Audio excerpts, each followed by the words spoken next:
hak mi jing dum tleu kawan la yu ben rio baro hakendau kalata hap dengki baklan ngilong kum ki bayar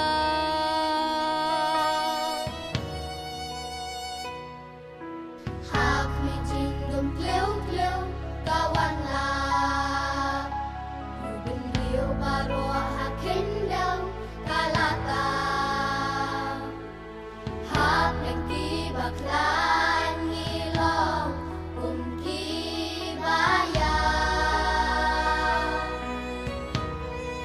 ngitare rumah kumba madla jing shai ngem yo i jing dom laka ngi jen thot ngi or ngi kelan ko jing shai sha lo paro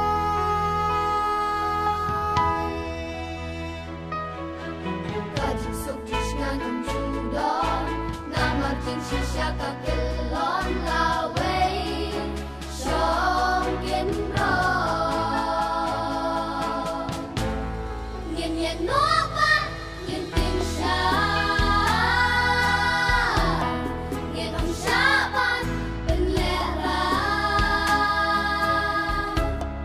Nakabinta u jisu Wat langit Lord Buklay mau Di siya'y gospel Yin pinna Latin penem Lon hangta Jingdom tapo pa iji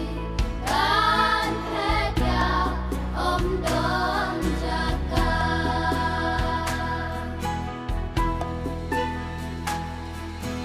Opat jingdum kala nang balkraw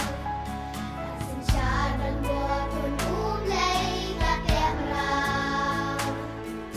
Kapenjot kapit lamray umat ijaw Ablaying idul